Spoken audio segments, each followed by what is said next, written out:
Hey everybody, welcome back to Jeff Bull Central. We got another game review for you today. This is Forspoken on the PS5. This game's been getting a lot of, well, what's it been getting a lot of? Let's think about this. It's been getting a lot of disappointment. It's been getting a lot of, not necessarily recognition, but it's also been getting ignored by a lot of people and places. So, it doesn't really deserve all of that. You know, for instance, I saw the review on IGN. That's like my review place. That's where I get my main reviews. And I saw on IGN that they gave it a fairly low score, especially for IGN, because they always give everything high. And basically, the things that they were saying about it, I don't disagree with, but I also think it's a little bit better than it's getting credit for being. Now, the thing that should be automatically clear is that it's pretty. That's not really super surprising, nor is it super special in this day and age. Sometimes it's actually not that pretty to look at, but most of the time it's a pretty gorgeous game, and it really does fully harness the power of the PlayStation 5. However, as we all know, power is nothing if it's not being used for positive purpose. Like flinging rocks out of your hand uselessly by pulling the right trigger like it's some kind of like mind-addled Call of Duty knockoff. Yeah, so all that power under the hood, it is a simplistic game in the sense that there's not much variety. Now, there is a lot of content. When you finally get out into this big, lush, open world, it's decidedly empty of, I won't say things to do, I will say non-repetitious things to do. Non-repetitious enemies to fight. It's all the same evil henchmen slash animals slash demonic figures. And it's all the same, like, you know, wipe out this village worth of bad guys to get a new cloak. Go down into this dungeon to get a new necklace. Or a new nail design for your nails, because that's how your magic comes out of her hands, right?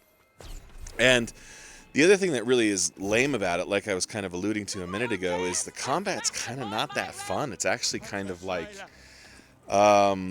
It's diverse in the sense that you get a lot to choose from for the effects that you get, but not really, because, like, man, like the first, I would say 7 hours of it, 6 hours of it, you're stuck with one power set, and it's this.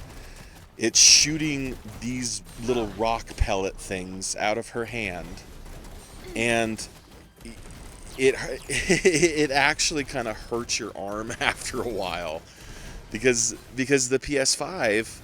Here's a melee. Here's the flame sword. You get this after about 7 hours. You're like, thank God for melee. But even then, you've got to pull both triggers or both bumpers, stick over to the other power set, select the other power set, and boom, you've got a melee. It's not anywhere near intuitive enough to be like on the fly fun. I mean, almost.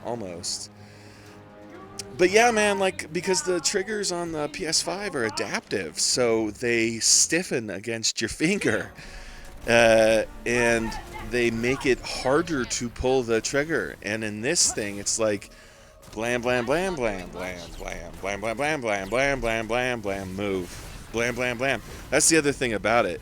Like the dodge mechanic is ever so effortless. It's so easy to dodge anything and everything. Just hold down the circle button and move in any direction, and you'll pretty much never die. I honestly, I can't even, like, I feel like Square Enix, a really, really high pedigree, okay? Not like Square Enix can't push out a turd every once in a while, because they do. Forgive the aphorism. But, you know, Square Enix, I think that they were a little slightly Elden Ring inspired, which, like, who's not these days? But the thing about Elden Ring is part of the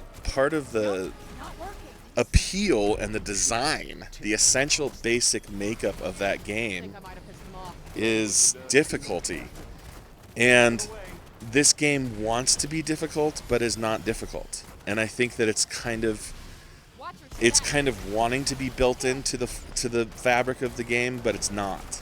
So all that empty space just seems like empty space, not challenge, not fun, not diversity. And as an action game, like the movement is great, running around in the parkour thing, but again, you're just holding down circle. It's effortless. So while it is a fun game and it's deserving of more than what some are saying, I'm giving it a 7 out of 10. That's it. 7 out of 10. Hey everybody, do me a favor. This is my latest novel. This is Resurrection Mixtape. I urge you to buy it, please. It's very, very funny. It's very, very funny. It's horrific, and it's got tons and tons of really, really great music in it.